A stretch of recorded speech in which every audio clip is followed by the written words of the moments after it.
I walked. I knew my end was near. I had not felt my feet for ages now.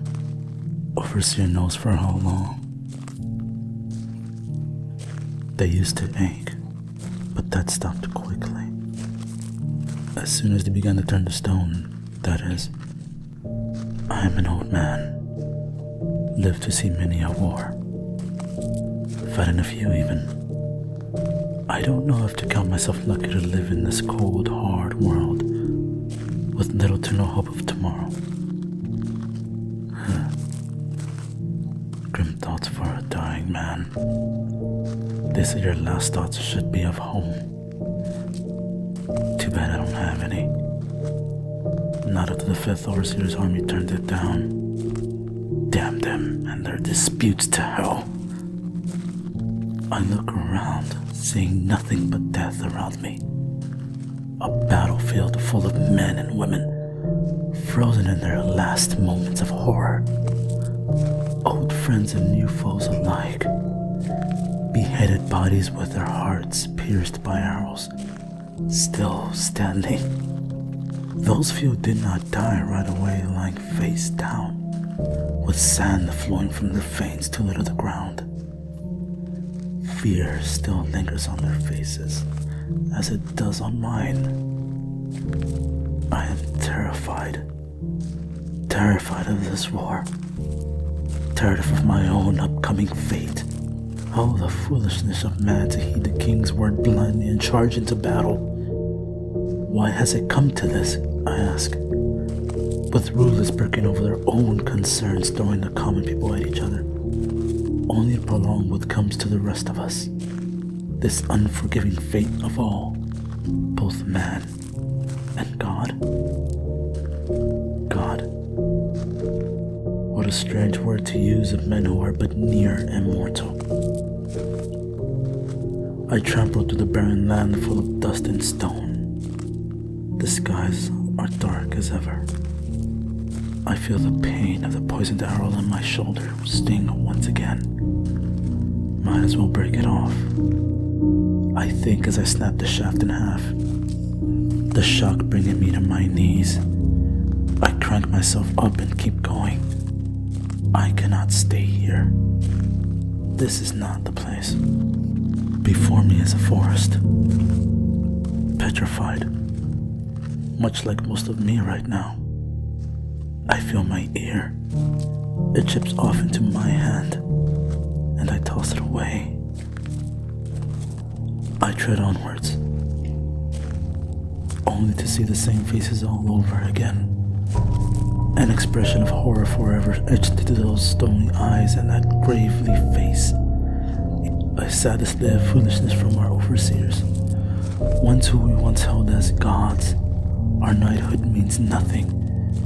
It is but a carrot on a stick to lure us to fight their battles for them, to solve their fruitless bickering once and for all. And at what cost? Yet another garden of statues dots the landscape. I have not rested in what feels like forever, but I cannot stop now. To stop is to give up, and I am not ready yet. I feel the fingers of my left hand stiffening, and decide to break them off. Less weight to carry at least. I shouldn't be far now. Monsters are what they call them. The creatures out there, hunting what is left of the mankind. A threat to our beloved leaders and to ourselves. The sole reason to why we exist, to why our foundation of knights was born, to slay these threats and stop them. Slay, cure, and protect. And look how well we've succeeded. Even now I can see something ahead, crawling its way through those cold woods. I try to go around it from as far as I can. It had a tail. I haven't seen an animal all my life.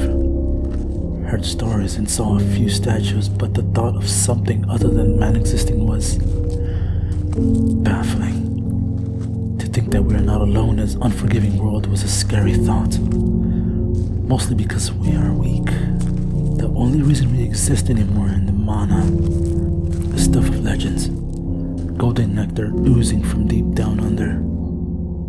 The greatest reason for our struggle against each other, the greed of our kings, and the only thing keeping them alive.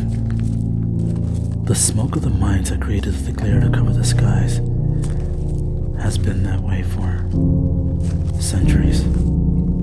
At least, cold and darkness have been man's kind friend for as far as memory goes. We don't even know how many moons there are, if any. Sounds like a fairy tale to me. A giant stone flying in the heavens. As believable as these miracles our god kings make, I think this is it. I cannot walk another step. My knees crackle with every movement, and I feel them slightly chipping. But I must go on. I am not there yet. I walk out of the woods. The sunlight greets me. A faint flicker from between them smallest crack in the thick mattress of clouds that has always remained there as far as I could possibly remember. I look down at the landscape below me. The gray land of dying souls. Fake kings in misery. My friends and family lying dead, and I have nothing left. I don't think I've ever seen sunlight before. As I feel my heart slowly come to a halt, I think to myself,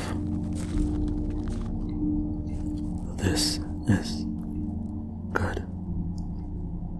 This is where I'll stay.